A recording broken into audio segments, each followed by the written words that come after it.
Still waiting in line? Again? That's time you'll never get back.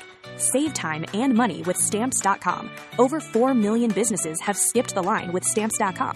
Join them to save up to 90% off carrier rates from your computer or phone right now. Print postage for certified mail, registered mail, and packages in seconds. Then schedule a pickup right from your home or office. For a limited time, go to Stamps.com and use code PODCAST for a free welcome gift. Taxes and fees apply. This is Radio Metropolis.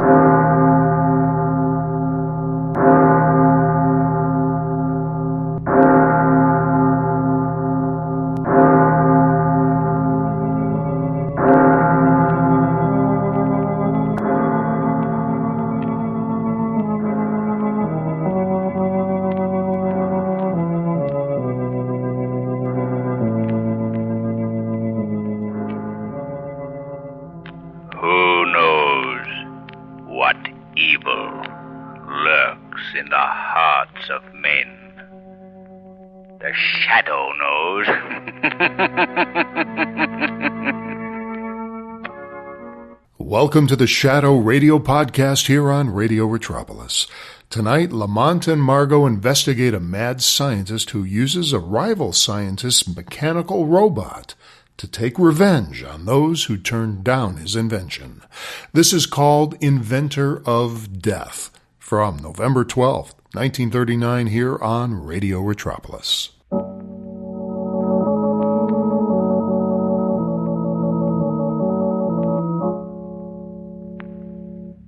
The Shadow, mysterious character who furthers the forces of law and order, is in reality Lamont Cranston, wealthy young man about town. The Shadow uses his hypnotic power to cloud men's minds so that they cannot see him. Cranston's friend and companion, the lovely Margo Lane, is the only person who knows to whom the unseen voice of the Shadow belongs. Today's story, The Inventor of Death.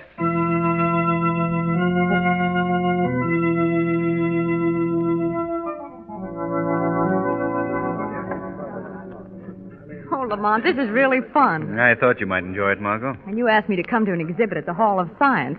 I began trying to think of fast excuses about sick grandmothers. Oh, really? Yes. I pictured a lot of stuffy old men mumbling in their beards about relativity or something. I see. This is really exciting. Look, what's that over there? Well, they have a sign up. Let's find out. All right. Demonstrating the scientific marvel of the age. The mechanical man. Mechanical man? That's what it says. It walks, talks, answers questions. Although made of metal, it can duplicate many things that man can do. Oh, come on, Margo, we can't miss this. Oh, Lamont, you've seen robots before. Yes, but you never know when one may be different, more advanced, you know. Well, I'd like to bet this one's no different from the rest. Well, you I can't. beg your pardon. I couldn't help overhearing what you were saying just now. I hope that you'll forgive my intruding, but I think if you do go in, you'll find that this robot is entirely different from any that you've seen before. Oh, is it really? You seem to know quite a lot about it. Well, yes, I do. As a matter of fact, you see, I invented it and built it myself. Oh, really? I know I shouldn't be out here in front talking to perfect strangers about my invention, but you see, I'm very enthusiastic about it. Well, naturally. Come on, George. They're waiting for you to start the demonstration. Oh, well, of course, dear. This is my wife, Mr. Cranston is the name, and this is Miss Margo Lane. How do you do? How do you do? How do you do? My name is Olson. Mr. Olson? Well, aren't you coming in to watch? Oh, yes, certainly. I was trying to persuade Mr. Cranston to go in anyway. Wasn't I, Lamont? Why, of course. Oh, come right this way, please. Oh, what a little liar you are, Margo. Yes, I know. Isn't it awful? Well, if you'll come through this side door with me, I'll see that you get a good place to watch the demonstration. Why, thanks very much. And so, of course, here he is now, ladies and gentlemen. I'd now like to present the inventor of this mechanical man, Mr. George Alton. Mr. Alton, would you please step up here on the platform? Thank you. Thank you. Thank you very much, ladies and gentlemen. Before I proceed with the demonstration, I'd like to tell you a little about this invention of mine. This galvanized gargantua is constructed on an entirely new principle.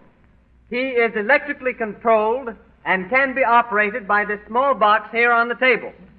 But he also responds to commands in the mind of the operator, rather than to certain sounds of the human voice, as has heretofore been the method of operation.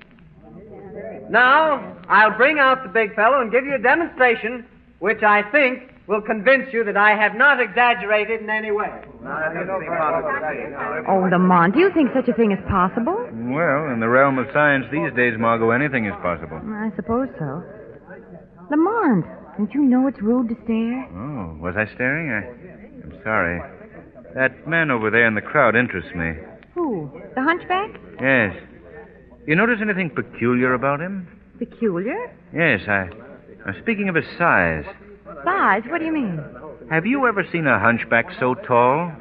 Why, no, I don't believe I have. Now, ladies and gentlemen, I'd like you to meet my mechanical man, whom I have named Henry. Roll it right out here, if you please.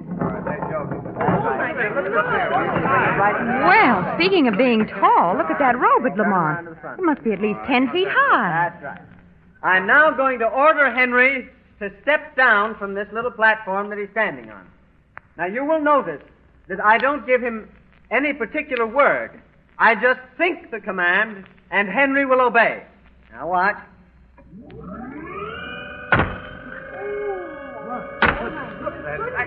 Lamont, look.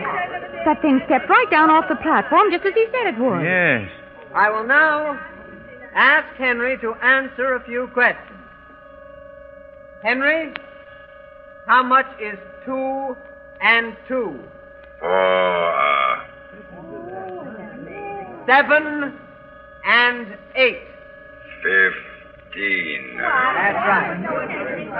Now, in case you think these answers are previously arranged, I'll ask anybody in the audience to ask Henry some question which he will answer. I'll ask him, what time is it?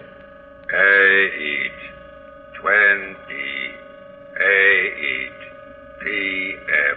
That's right. Why, Lamont, this is weird. How do you think he does it? Lamont, you're not listening. Stop staring at that hunchback. Oh, I'm sorry, Margo. I was watching his expression. Just look at him. Why, his face is all contorted in pain. Not pain, Margo. Hate. Hate? Why? Well, unless I miss my guess, it's hate for your little inventor, Mr. Alton. Now, I'll ask Henry to walk among you and pick up various objects which I will call out from the platform. No, please, ladies and gentlemen, don't be alarmed. Henry is perfectly amiable and obeys my orders implicitly. He wouldn't harm a fly. Well, that may be so, but if that two-legged tank's going to walk around here among us, brother, I'm getting out. Well, I'm very sorry to lose you, sir. I guess I'll have to show you that Henry is perfectly harmless.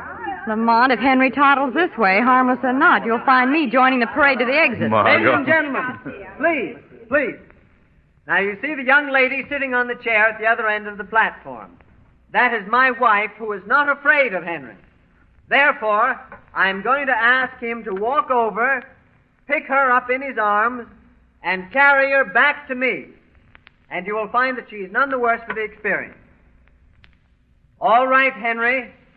You know what I want you to do.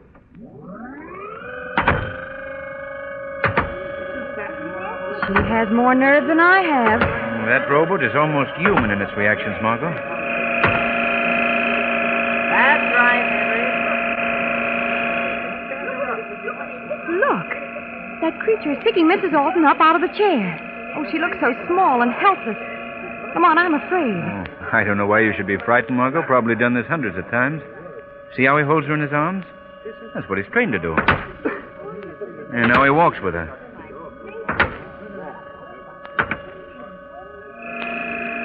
Well, look, Lamont. The robot has stopped. Yes. Good Lord! No, Henry! No! Mrs. Alton is struggling to get down. Put her down! Put her down this minute! Margo, something's gone wrong. The machine is closing his arms about her. He'll crush her. Stop it, someone! Put her down! Put her down! You're killing her! Stop! Oh, my God!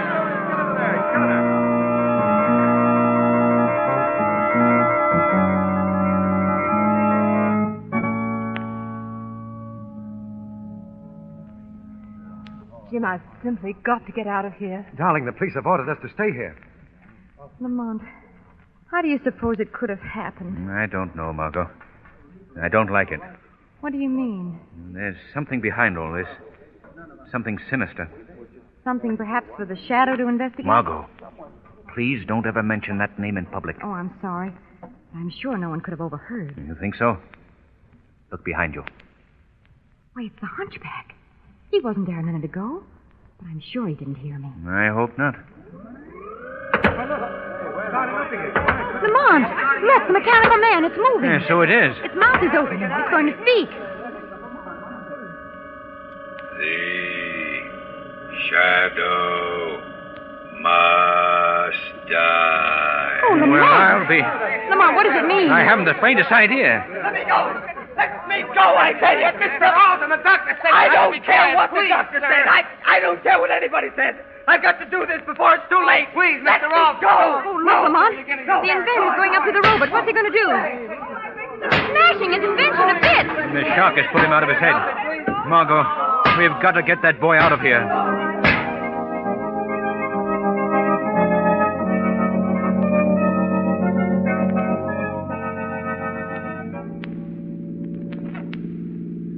Drive a little slower, Margo.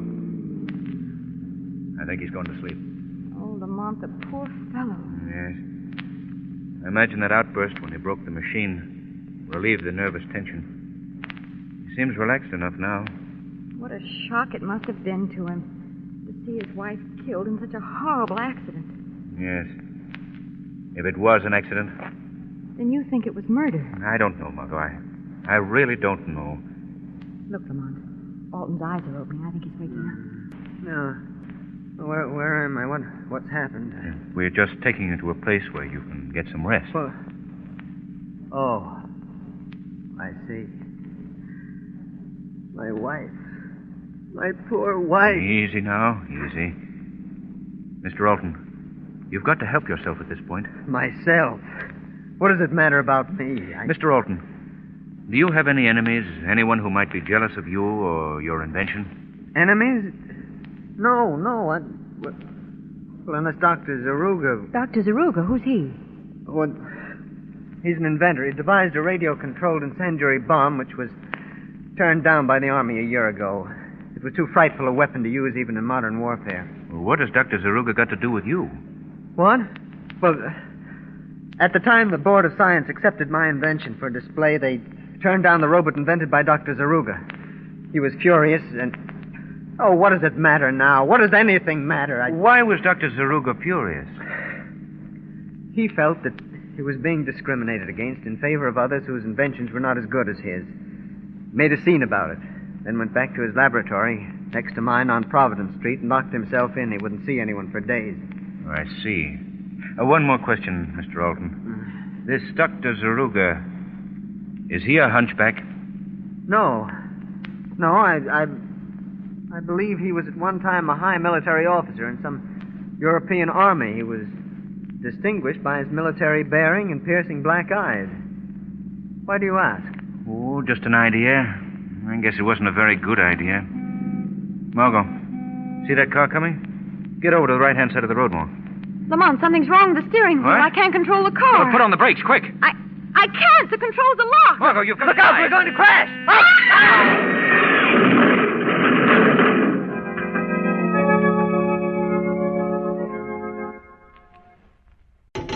A burst pipe, a dead water heater, the AC calling it quits. Who do you call? HomeServe is an easy way to handle unexpected home repairs with plans covering stuff basic homeowners insurance usually won't. Instead of scrambling for a contractor, you make one call to get the repair process started. Join the millions of customers who trust HomeServe right now. Go to homeserve.com/podcast for 50% less your first year. That's homeserve.com/podcast. Savings compared to renewal price void in Florida.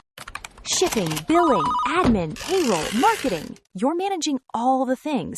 So why waste time sending important documents the old-fashioned way? Mail and ship when you want, how you want with Stamps.com. Print postage on demand 24/7 and schedule pickups from your office or home. Save up to 90% with automated rate shopping. That's why over 1 million small businesses trust Stamps.com. Go to Stamps.com and use code PODCAST to try Stamps.com risk-free for 60 days.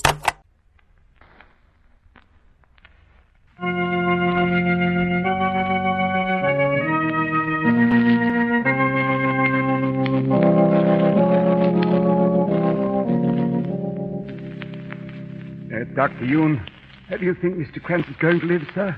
Why, of course, Alan. Of course he's going to live. Takes more than a simple automobile smash-up to permanently damage a man with the physique of Lamont Cranston. Yes. Even if he has been unconscious for 24 hours. Yes, I hope so, sir. When Mr. Cranston comes to, Ellen, see that he stays in bed and keeps those bandages on his arm. Yes, very good, Doctor. In bed, bandages on arm. I'll do my best, sir. Good night, sir. Good night. Bed. Bandages on arm. Oh, dear. I'd better write it down so I shan't forget it. Oh, he's coming to. Mr. Cranston, sir. Alan, what happened? What am I doing here in bed, wrapped up in bandages like a Christmas package? Well, don't you remember, sir? You've been unconscious for 24 hours. If I've been unconscious for 24 hours, how could I remember? Well, yes, sir. Quite so, sir. Well, what happened? How did I get here? Well, you're in bed, sir. Let me see now. Oh, yes, keep in bed. Bandages on. Keep in bed, bandages on. Stop mumbling. How did I get here? Why, you were in an automobile accident, sir. Yesterday, your car ran off the road and overturned in a ditch. Automobile accident? Yes, sir. Oh, yes, of course. And the others? How about the others? If you're referring to the young gentleman who was apparently riding in the car with you, sir, I'm afraid, well, that is... Dead? Yes, sir. His neck was broken in the crash. Oh. What about Miss Lane? Miss Lane? Yes, Miss Lane, you idiot. What about her? What happened to her? Was Miss Lane riding with you in the car? Was Miss Lane riding... Alan, what happened to Miss Lane? Speak up. Well, I don't know, sir. There was no sign of her at the scene of the accident. The police just reported finding you and the other gentleman. Alan, give me my clothes. I'm getting up. But, sir, the doctor said in bed and bandages on. Blaze it with the doctor. But I've got to find out what happened to Mr. Cranston, if you go out now with the condition you're in, I shan't be responsible. You're just flying in the face of Providence. Providence, that's it. That's it, Alan. Providence Street. It's a wild hunch, but it may be a good one. Now, hurry, man. Give me my clothes at once.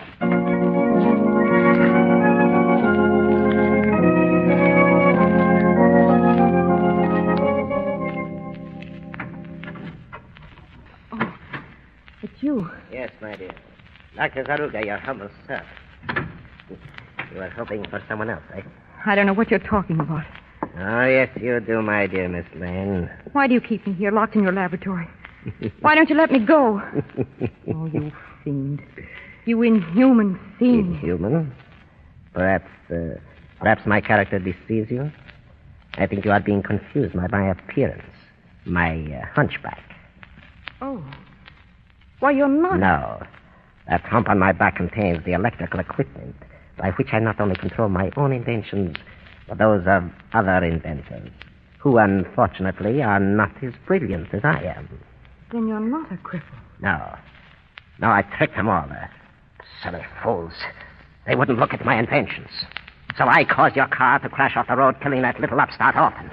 I made his robot run amok. I forced it to kill his wife. Oh, you... Now, what do you think of me? I think you're a madman. A maniac. Oh, that poor girl. Seeing her crushed like that. Oh, you murderer. You still don't believe I'm the greatest inventor the world has ever seen. Well, I'll show you. What are you going to do? Why are you keeping me here? Because, Miss Lane, I overheard you make some reference to the Shadow. The Shadow? Yeah. You see, I have always wanted to meet the Shadow. Meet him on my own grounds. Because the Shadow is the only man who could possibly ever unmask me. I thought perhaps if you disappeared, the Shadow might try to rescue you. Oh, no. But I see I overestimated his powers. The Shadow has not appeared. Therefore, Miss Lane, I am going to slightly alter my plans. I am going to give you a treat. What do you mean? I am going to demonstrate for you a robot I have invented. When you have seen it, I think you will admit that a terrible injustice has been done me. No. No. You will see it. Of course, you may not survive the demonstration. Oh, no. But that can't be helped. As a matter of fact, it's just as well. You know too much about me. Oh, stop it. Stop taunting me. I keep it in a secret compartment. I open this panel. Oh. And there it is. Oh, how ghastly. I admit it is not a pretty sight. You see, my dear, your little friend Alton built his robot for constructive uses to benefit mankind. Mine is for destruction, a weapon for war. Imagine A regiment of robots like this marching against flesh and blood men. How horrible. And now, I will show you how he works. Robot, step forward 3 paces. Oh, no. No, don't. Please. Now, I want you to go to that girl. No. Pick her up, but delicately. No, please. Delicately. I want her to see how gentle you can be. First. Now. No. Oh, no. No, don't let it come near me. No. Help! Useless, my dear. The place is soundproof.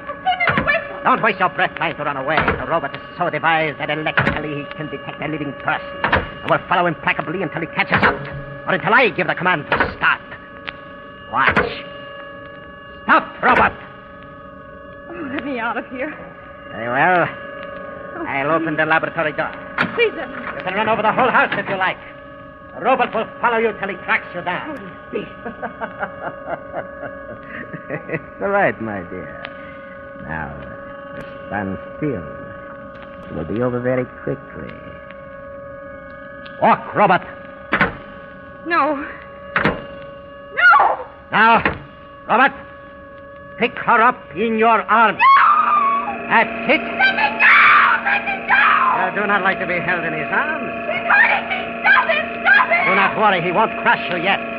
First, he will just hold you to your useless embrace. Please, let me go! Please,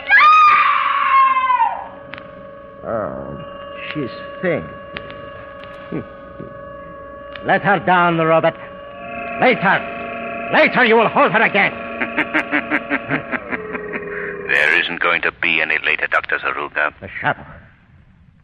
Oh, you did come after all. I've been looking forward to this meeting. Just you and I in my laboratory. You expected me then? Yes, that's why I kept the girl here. I knew that you would come to us. I see. Very clever of you. I've been waiting to meet you for a long time, Shadow. Meet you and test my powers against yours. Just what are your powers, Zaruga? I am the greatest inventor in the world. I have the greatest mind in the world. That's a modest estimate. You doubt me, then?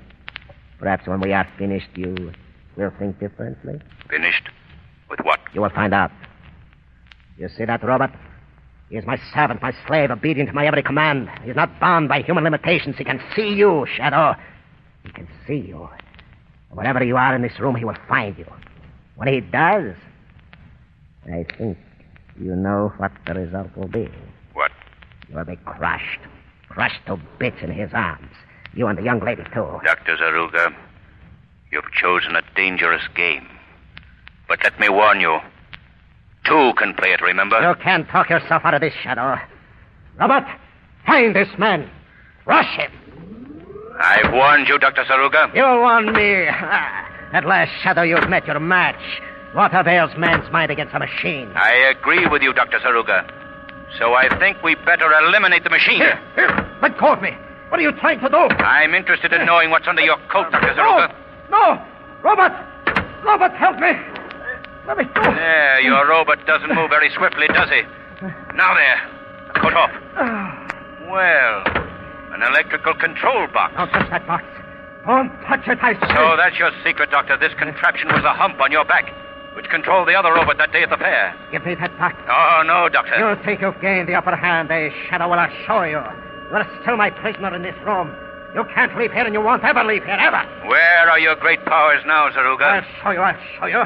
I can operate the robot by hand. Keep away from that robot, Zaruga. Keep away. I'll show you.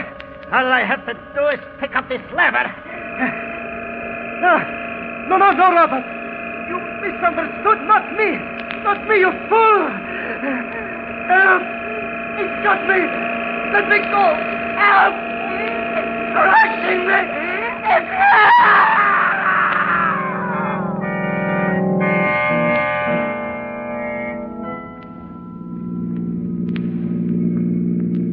You feeling all right, Margo? Well, I guess so, thanks. But it does seem good to be out of that place. Yes. They're destroying Zaruga's robot. It's a pity in a way. Those mechanical gentlemen might be very serviceable if they were properly directed. Oh, you think so, huh? Well, after my little experience with the doctor and his mechanized murderer, I'll think twice in the future before I even use an electric toaster.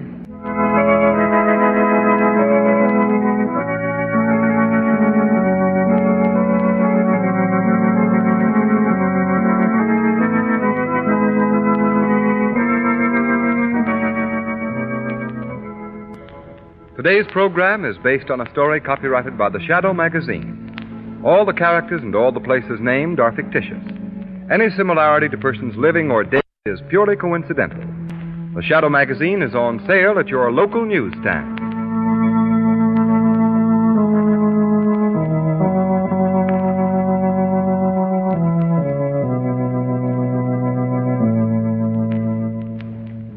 The weed of crime bears bitter fruit. Crime does not pay.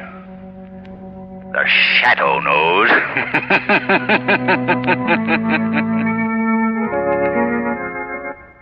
That was Inventor of Death on the Shadow old-time radio podcast here on Radio Metropolis.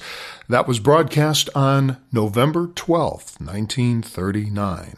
Robots, and using that term literally, have been in existence since 400 BC. So this guy making the first robot in 1939, yeah, this is all science fiction. The word robot was first used in fiction. It was in a sci-fi play from 1920 called RUR. That's Rossum's Universal Robots.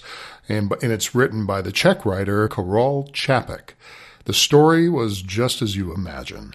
Artificial human bodies without souls being used in the workforce to take the place of actual labor. 7 years later, from that play date from 1920, on January 10th, 1927, German film distributors UFA released the Fritz Lang-directed classic, or now classic film, about the dismal future of civilization called Metropolis, in which the wealthy live sprawling lives in towering skyscrapers while the workers exist underground, keeping the city going. It was set in the year 2026, a date very near to us. Circumstances somewhat similar already in very, very many ways. Great film if you haven't seen it, well ahead of its time. But in the play RUR, the one we were just talking about, they actually removed the worker with a robot, which is exactly what is going on today, isn't it? I came from radio. I'm going to give you an example. This even happened back in the 80s. My last gig in radio was as a nighttime host. I've done morning gigs, morning drives, I've done afternoon drives, but then I had this very cool nighttime gig, almost like Venus Flytrap from WKRP. So I was kind of the low-voiced, cool host with the kind of cool, chill music. Well, when I left that job and moved to Hollywood to work in television and do everything that I have been doing for the last 20 years, they didn't replace me with another radio guy. They replaced me with a robot, more or less. Not a not a machine with arms and legs that it's pressing buttons, but literally it was a computer. Because it was cheaper to have a computer, a robot, basically, decide the music and play it than to pay a real living person to press a button and do the same thing. Although, in my case, they lost the charm of personality. So, you're not on the radio unless you have some kind of personality to offer or you have some connectability with the audience. So when you have a computer and you basically rely on a computer to do a playlist, you don't really get anything more than that. So in my experience, I had built an audience that was interested in connecting with a real person because that's how I established it. But unfortunately, today, and it really is unfortunate, the days of local radio, those are, if they're not gone completely, they're just about on their last lifeline right now, as the money's just not there. So if you're small markets or medium markets, chances are you're probably not going to have too much local radio going on. Yeah, you'll probably have a couple of people working at the station. You might even have a morning guy. But chances are the rest of it is going to be piped in from somewhere else, or you're going to be part of a syndicated program. And here's one last thing that you may or may not know. The word robot that was used in the Czech play we just talked about, it came from the Czech word robota, and that means forced labor or slaves. If you want to write me, you can go to the website, click on the email, and send me an email, or you can just write me at radioretropolis@gmail.com. You can follow us on Facebook. Just type in Facebook in the search bar, or follow us at Twitter at Radio Metropolis. That was Inventor of Death on the Shadow Radio podcast from November 12th, 1939, here on Radio Metropolis. We'll see you next time. This is Radio Metropolis.